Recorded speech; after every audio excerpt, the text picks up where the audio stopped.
চুলি গজিবতো গজিবই, যাৰ চুলি সোনকালে দীঘল নহয় তাৰ চুলি দীঘল হ'বই হ'ব। নমস্কাৰ সকলোকে। উফিৰ কাৰণে চুলিত কি লগালে ভাল, মোক যিহেতু বহুতে সুধি আছিলে, ইয়াৰ আগৰ মই যিকেইটা ভিডিঅ' দিছিলোঁ মানে চুলিত মই কি কি লগাওঁ সেই ভিডিঅ'কেইটাত মানে সুধি আছিলে। আজি ভাবিলোঁ বোলো ভিডিঅ'টো মই শ্বেয়াৰে কৰি দিওঁ। আৰু যিহেতু মই লগাবলৈ লৈছিলোঁ, লগাবলৈ লওঁতে পটককৈ মনত পৰিলে আপোনালোকেওতো সুধি আছিলে, আপোনালোককো শ্বেয়াৰ কৰি দিওঁ বোলো। আৰু চুলিত মানে ডেণ্ড্ৰফ উফি মোৰ তেনেকৈ নাই, মোৰ একেবাৰেই নাই। মানে তেনেকৈ মানে কি আৰু মোৰ চুলিত উফি হৈয়ে পোৱা নাই, উফি নহয়ে মোৰ। যিহেতু মই সদায় ৰেগুলাৰ কেয়াৰ লৈ থাকোঁ। উফি হৈছে আমাৰ মাজনীৰ, তাই যিহেতু এতিয়া সৰু হৈ আছে আৰু স্কুল যোৱা বয়সত মানে স্কুল গৈ থকাৰ টাইমত চুলিত খুব উফি হয়, কিছুমানৰ ওকণি হয়, কিন্তু আমাৰ মাজনী বাৰু সেইবিলাক প্ৰব্লেম নাই। যিহেতু তাই মানে চুলিখিনি মই মাজে মাজে কেয়াৰ লৈ থাকোঁ, সেইটো কাৰণে ওকণি চুকণি নাই দেই আমাৰ তাইৰ। এতিয়া স্কুল যিহেতু গৈ থাকে, ধূলি মাকতি লাগি থাকে আৰু চুলিখিনি মানে সদায় ধুবলৈ তাই সময় নাপায়। কেতিয়াবা মানে গধূলি ধুই দিয়ে বা দেওবাৰে ধুৱে, মাজে মাজে মানে ধুই থাকে। তথাপিও আৰু উফি হৈছে তাইৰ ভাগৰ। উফিৰ কাৰণে মই তাইক মানে লগাই থাকোঁ কেইটামান বস্তু আৰু বহুত ধুনীয়া ৰিজাল্টো পাইছোঁ। আজি এতিয়া এটা মই ধুনীয়া হোম ৰেমেডি বনাই কেনে তাইক লগাব লৈছোঁ। এইটো অকল উফি বুলিয়ে নহয়, সকলোৱে লগাব পাৰে দেই। মানে যিকেইটা বস্তু চুলিত মই এতিয়া ইউজ কৰিম, এইকেইটা বস্তু অকল উফিয়ে ভাল নকৰে, বহুতখিনি ভাল কৰে। ভিডিঅ'টো এতিয়া আপোনালোকে শেষলৈকে চাব, তেতিয়া গম পাব। এতিয়া মই বস্তুকেইটা ৰেডি কৰি লওঁ। ঘৰৰ আমাৰ ফ্ৰেছ এল'ভেৰা আছে, মই ছিঙি আনিলোঁ। আৰু ইয়াৰ যিটো য়েল্ল' এটা পাৰ্ট ওলাই, মানে ইয়াৰ পৰা জেল এটা ওলাই হালধীয়া হালধীয়া, সেইখিনি যাবলৈ দিলোঁ। তাৰপিছতে ভালকৈ ধুই লৈছোঁ। আৰু এয়া দুটুকুৰা আদা লৈছোঁ, যিহেতু ময়ো লগাম মানে কৈছোঁ যে উফি নহয়, সকলোৱে লগাব পাৰে। মানে উফিও ভাল কৰিব আপোনাৰ, অল অভাৰ বাকীখিনি মই কৈ আছোঁ কি কি চুলিৰ মানে কাৰণে ভাল। আদা ৰস আৰু এল'ভেৰা এইখিনি মই এতিয়া ৰেডি কৰি ল'ম, গোটেইখিনি দেখাই আছোঁ ৰ'ব। একদম মিহি কৰি মই মিক্সিত এইখিনি পিচি ল'ম। আৰু এল'ভেৰা জেলখিনিও উলিয়াই ল'লোঁ, একেবাৰে সহজ এল'ভেৰা জেল উলিয়াবৰ কাৰণে।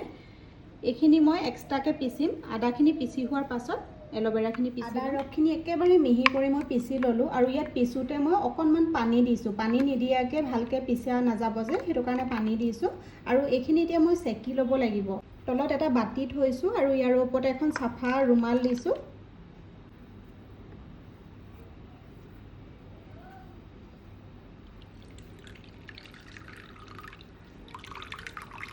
ৰসটো ওলাই গৈছে, ইয়াৰ যিখিনি পাল্প আছে এইখিনি নালাগে। এল'ভেৰা জেলখিনিও পিচি ল'লোঁ। আৰু এল'ভেৰা জেল যদি ফ্ৰেছ এল'ভেৰা নাই আপোনালোকৰ ঘৰত, তেতিয়া কি কৰিব, বজাৰত মানে দোকানত যিটো পায় এল'ভেৰা জেল কিনিবলৈ, তাৰ ইয়াতে 2-3 চামুচ নিজৰ জোখমতে দিলেও হৈ যায়।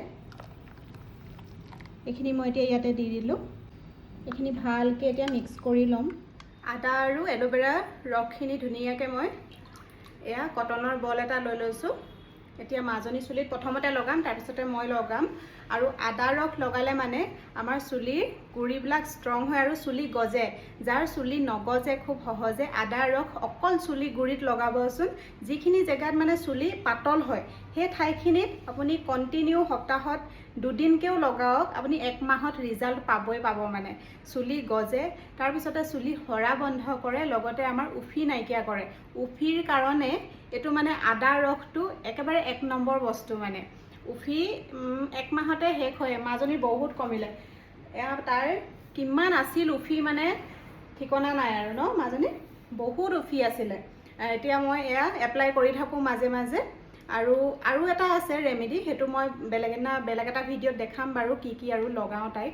কিন্তু এইটো একেবাৰে ষ্ট্ৰং ৰেমেডি হয়। মানে আদা ৰস আৰু এল'ভেৰা জেল, এই দুইটাই বস্তু মানে চুলিৰ কাৰণে বিৰাটেই ভাল হয়। আৰু এল'ভেৰা জেলটো চুলিৰ কাৰণে কিমান ভাল আৰু সেইটো চাগে মই নক'লেও হ'বই, চুলিৰ কাৰণে বহুত ভাল এল'ভেৰা জেল। আৰু এতিয়া মাজনী চুলিত মই প্ৰথমতে লগাই লওঁ। অকণমান আগলৈ আহাচোন। চুলিৰ গুৰিত ভালকৈ লগাব লাগে দেই, তাৰ পিছতহে মানে বাকী চুলিখিনিত লগালে হ'ব। আৰু আদাৰ ৰসটো অকল ছোৱালী বুলিয়ে নহয়, ল'ৰাইও লগাবলৈ পাৰে। মানে মতা মানুহবিলাকৰ প্ৰথমতে আগফালৰ চুলিখিনি সৰে যে, আগৰখিনি টপা হৈ যায়, সেই বেছিকৈ মানে সৰি যোৱা আগফালৰবিলাকত অকল আদা ৰসটো, এল'ভেৰা জেল নল'লেও হৈ যাব, অকল আদা ৰসটো যদি একেৰাহে লগাই থাকে চুলি গজিবই গজিব মানে। আৰু এল'ভেৰা জেলটো চুলি একদম সৰা বন্ধ কৰাৰ কাৰণে ভাল, চুলি গজায়, চুলিখিনি আমাৰ কণ্ডিশ্যনিং কৰে, কিমান কি ভাল আৰু এতিয়া মই ক'লে শেষেই নহ'বগৈ এল'ভেৰা জেলৰ বিষয়ে। আৰু আদা ৰসটো মানে মাজে মাজে আপুনি লগাই থাকিলে মানে চাব চুলিখিনি খুব সোনকালে দীঘল হ'ব। চুলি গজিবতো গজিবই, যাৰ চুলি সোনকালে দীঘল নহয় তাৰ চুলি দীঘল হ'বই হ'ব সোনকালে। মোৰ চুলি দেখিছা নাই, মই কাটিবলৈ পাওঁহে চুলি দীঘল হয়েই, কাৰণ মই এই হোম ৰেমেডিজবিলাক মানে ট্ৰাই কৰি থাকোঁ যে। আৰু 10 বছৰৰ মানে পাছৰ যিবিলাক ল'ৰা হওক বা ছোৱালী হওক, এইটো ল'ৰাইও লগাব পাৰে, ল'ৰা হওক বা ছোৱালী হওক 10 বছৰৰ পাছৰ সকলোৱে মানে লগাব পাৰে দেই। 10 বছৰৰ তলৰ ল'ৰা ছোৱালীক মই লগাবলৈ এডভাইচ নকৰিম, যিহেতু আদাৰ ৰসটো অকণমান ষ্ট্ৰং থাকে ন, সেইকাৰণে। এয়া সোণকণকো লগাই দিলোঁ, তাইৰ হৈ গ'ল। এতিয়া খোপা বান্ধি দিলোঁ, ময়ো লগালোঁ, খোপা বান্ধি থৈছোঁ। আধা ঘণ্টা বা 1 ঘণ্টা ৰাখিলে হৈ যাব। আধা ঘণ্টাতে ধুই দিলেও হৈ যাব, নহ'লে 1 ঘণ্টা ৰাখিব লাগে। আৰু তাৰপিছতে চুলিখিনি যিকোনো নৰ্মেল চেম্পু, যি চেম্পু ইউজ কৰে সেয়াদি ধুই দিলেও হয়, বা এণ্টি ডেণ্ড্ৰফ যিবিলাক চেম্পু আছে সেইবিলাকেদি ধুলেও হৈ যায়। ইফালে মাছ বাছি দি আছে, আজি আনিছে এইটো কি সাগৰীয় মাছ। মোৱা ডাঙৰ মোৱা, ইমান ডাঙৰ যে সাগৰীয় মানে ব্ৰহ্মপুত্ৰত পোৱা আৰু মাছ। এজনেও নহয়, দুজনে বাচিছে, এজনে বাচিছে, মায়ে হ'লে পেটু বাচি দিছে, আৰু মই ভাজি আছোঁ। ইফালে মাছ ভাজি আছোঁ, ইফালে কুন্দুলি ভাজি বনালোঁ, আনফালে দালি, আৰু ইফালে আলু ভাজি বনাই থৈছোঁ ইয়াতে, আৰু এখন কাঁহী আছে, আৰু ভাত হৈ গ'ল নি বাচি? বাচি হৈ গ'ল।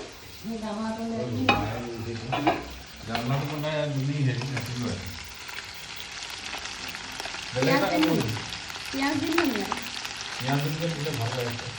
চুলিখিনি ধুলোঁ। কেতিয়াবাৰ পৰা মই মানে টাৱেলখন মেৰিয়াই থৈ দিছিলোঁ, শুকুৱাই নাই, সেইকাৰণে ভাত বনাই থকাৰ কাৰণে মানে টাৱেল মেৰিয়াই থৈ দিছিলোঁ। এতিয়াহে খুলি দিছোঁ এইমাত্ৰ। একদম স্মুথ হৈ আছে। চুলিখিনি ভালকৈ শুকাই লওক, তাৰপিছত ভালকৈ ফণিয়াম। আৰু তিতাই তিতাই চুলি ফণিয়াব নালাগে, মানে তিতাই তিতাই মানে ফণিয়াই থাকিলে মানে চুলিখিনি কি হয়, উফি হয়, উফি বেছি হয়। আৰু এতিয়া অকণমান সময় আকৌ ক্লিপ লগাব লাগিব। মই এইফালে ভাত বাঢ়িবলৈ লৈছোঁ, মানে মাছ ভাজি হৈ গ'ল। এইমাত্ৰ টাৱেলখন খুলি দিছোঁ। ফণিয়াই দিয়াৰ পিছত ষ্ট্ৰেট টাইপৰ হৈ যাব। মোৰ শুকাবলৈ অকণমান টাইম লাগে বাৰু, চুলিখিনি মাজৰখিনি বহুত ডাঠ মানে। এইফালে মাছ হ'বই আৰু। এতিয়া মই ভাতকেইটা বাঢ়ি দি লওঁ, ভাত খাই লওঁ, তেতিয়ালৈকে চুলিখিনি ক্লিপ মাৰিব লাগিব। এতিয়া এডাল ক্লিপ মোৰ ফেভৰেট, মই সদায় অকল এডালে মাৰোঁ। ইমান ক্লিপ আছে নহয় মোৰ ওচৰত, মানে বহুত ক্লিপ আছে আৰু, কিন্তু মই বিচাৰি অকল এডালে পাওঁগৈ। মানে মোৰ চুলিখিনিত খোপা বান্ধিবলৈ ধুনীয়াকৈ খাপ খাই পৰে এডাল ক্লিপে। আৰু এডাল আনিছোঁ মই এনেকুৱা ফ্লাৱাৰ ক্লিপ, কিন্তু সেইডাল মৰাই নহয়, এডালে মাৰোঁ। কালাৰ গুচিয়ে গৈছেগৈ আৰু এইবিলাক, তথাপিও এডালে ভাল লাগে। এল'ভেৰা লগালে চুলিখিনি ইমানেই কোমল হৈ যায় নহয়, মানে শুকাই যোৱাৰ পিছত চুলিখিনি একদম চুইয়ে থাকিব মন যাব, মানে ইমানেই কোমল হৈ যায়। ভিতৰৰখিনি চুলিখিনি চাব দেই, এয়া মোৰ চুলিখিনি চাব পাৰে, কি ধুনীয়া, মানে কোমল শ্বাইনিং, ক'তো অকণমানো জটো নাই, একোৱেই নাই। মানে মোৰটোতো দীঘল চুলি ন, ক'তো জটো নাবান্ধে, মানে ইমান ধুনীয়া একদম কোমল হৈ আছে। এয়া চাব পাৰে মোৰ চুলিখিনি। এল'ভেৰাটো এনেও যদি লগাই থকা যায় নহয়, চুলিখিনি বহুত ধুনীয়া হয়। একো নিদিয়াকৈ অকল এল'ভেৰা জেলটোও যদি চুলিত মানে সপ্তাহত এপ্লাই কৰি থাকে নহয়, বহুত ধুনীয়া হয় চুলিখিনি। এয়া চাব পাৰে মোৰ চুলিখিনি। আপোনালোকে লগাব, ট্ৰাই কৰিব। আজি মানে যিটো মই লগালোঁ, আদা আৰু এল'ভেৰা লগাব, চুলিখিনি বহুত ধুনীয়া হ'ব। এতিয়া মই যাবলৈ ওলাইছোঁ গণেশগুৰিলৈ। 15 মিনিটমানৰ কাম এটা আছে। কি হ'ল, পঢ়াকৈ যোৱা। ইহঁতক মই পঢ়িবলৈ দিছোঁ। মানুহজন আহিলে মানে ডিউটিৰ পৰা, তেওঁক লৈ মই বস্তু দুটামান আনিবলৈ যাওঁ। মোক কচমেটিকৰ কেইটামান বস্তু আনিব লগা আছে, 2-এটা। ইভাগে তেওঁ সময় নাপায় নহয়, পটককৈ যাওঁ বুলি কৈছে, গৈ আহোঁ।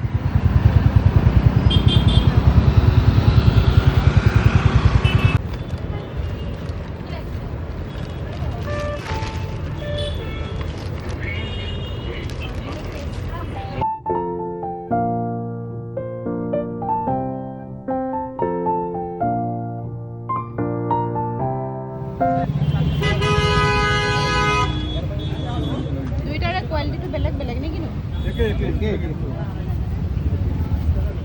এটা খাই চোৱা না, এই পকি গৈছে বেছি। এইটো কি হয় নো? এইটো খেজুৰি।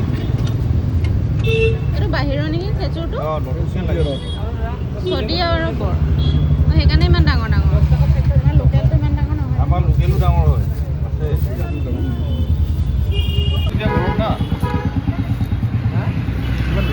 বিৰাট মিঠা, বিৰাট মিঠা।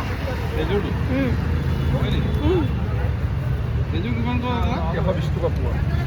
120 টকা পোৱা। খাই চাওক।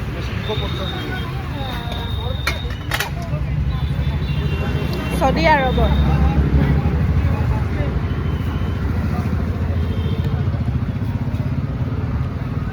মজা মিঠা ন? এতিয়া আহি আছোঁ ঘৰৰ ফাললৈ। এইফালে গণেশ মন্দিৰৰ ওচৰে পালোহি আৰু গণেশগুৰি আহিলে মানে বজাৰটো মানে এক্সট্ৰাকৈ কৰি লোৱা হয়। এয়া ফল মূল কেইটামান ল'লোঁ, শাক পাচলিও ল'লোঁ, তাৰপিছতে মোৰ কচমেটিকৰ বস্তু কেইটামান আছিলে, সেইকেইটা লোৱাৰ উপৰিও আৰু দুটামান বস্তু মানে দেখিয়ে লোৱা নিচিনা হ'ল। বাৰু ব্লগটো এইখিনিতে শেষ কৰিছোঁ, বাই।